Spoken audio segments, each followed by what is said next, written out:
Shumë figura të heronjve Maqedonas të vendosura në Shkup janë fyese për popullin shqiptar dhe të dëmshme për bashkëjetesën, pasi që kanë pas vete një bagazh të dhimbshëm vrasjesh, burgosjesh dhe dhunimesh, si ndaj shqiptarëve ashtu edhe ndaj maqedonasve. Kështu vlerëson historiani Vebi Gjemaili, i cili numëron disa prej përmendoreve që janë radhitur në sheshin e dendur të kryeqytetit, por që kanë një të kaluar që nuk i ngjason një shteti multietnik.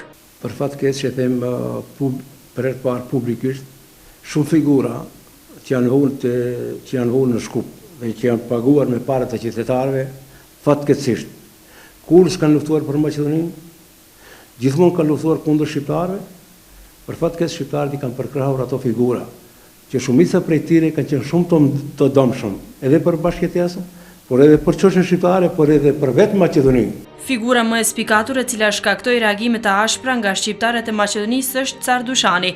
Dushani njihet si agresor i vendbanimeve shqiptare. Thuhet se shqiptarëve u ka ndryshuar madje edhe emrat origjinal që kanë qenë në gjuhën shqipe e nuk përjashtohen edhe vrasjet e shumta.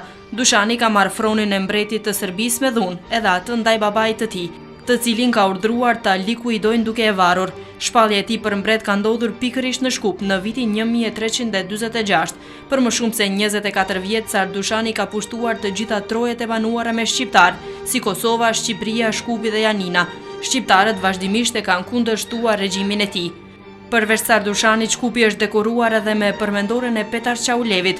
Për këtë figurë, Partia Shqiptare në pushtet thotë se i përket historisë shqiptare. Petar Çaulev ka qenë me origjinë shqiptare, por sipas disa historianëve, ka shfrytzuar shqiptarët gjatë luftës së parë botërore për të luftuar kundër pushtuesve serb. Kështu më pas do t'i hapej rruga Bullgarisë së Madhe, që përfshin edhe aneksimin me dhunë të territoreve shqiptare. Bullgarët në atë kohë sa kanë sunduar me këto territore, thuhet se kanë bërë tmerre të shumta ndaj popullatës, përfshi këtu edhe asaj shqiptare. Kanë dhunuar, kanë dëbuar me dhunë shqiptar për në Turqi dhe kanë rekrutuar rinin në ushtri kundër vullnetit të tyre. Një figurë tjetër që qëndron në Shkup para pallatit gjyqësor është ajo e Anton Lazov Qoseto, i cili madje llagapin e tij e ka pasur kasap. Ka qenë një organizator i aksioneve terroriste që ka propozuar edhe vrasjen e vëllait të tij. Ekzistojnë edhe disa figura të tjera mjaft të ndihshme si ajo e Vancho Mihajlovit, Metod Jashatorov Sharlos dhe Todor Aleksandrovit, që janë ngritur si hero në Shkup, por që historia dëshmon të kundërtën. Vancho Mihajlov thuhet se ka vepruar për pavarësinë e Maqedonisë, por si një shtet bullgar, ka qenë i njohur për terrorin që e ka ushtruar ndaj individëve të caktuar, si dhe për aksione terroriste për likuidimin e kundërshtarëve. Historia zyrtare e Maqedonisë e njeh këtë figurë si bugarofil, i cili asnjëherë nuk është deklaruar si maqedonas. Mihajlov ishte kryetari i VMRO-s, i cili synonte që territoret e Maqedonisë së sotme t'i bashkangjiten Bullgarisë së bashku me Shkupin dhe qytete tjera shqiptare. Ndaj pushtuesit bullgar, shqiptarët e Shkupit dhe qyteteve të tjera kishin protestuar vazhdimisht me kërkesë që t'i bashkangjiten Shqipërisë. Edhe Todor Aleksandrov ka luftuar me qetat e tij për të çliruar Maqedoninë lindore nga regjimi serb, e më pas të okupohet nga bullgarët.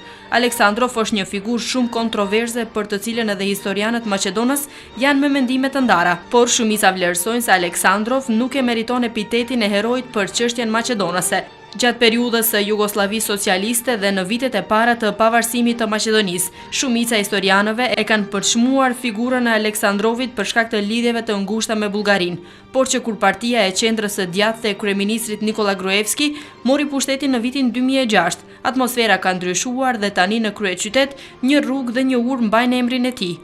Kujtojmë se 3 figurat e vetme shqiptara të parapara në projektin që pretendohet të jetë multietnik Shkupi 2014, tashmë disa vite po mbahen peng, edhe pse figurat e Josif Bagerit, Pjetër Bogdanit dhe Nexhat Agollit janë figura kozmopolite në pajtim me karakterin multietnik të Maqedonisë.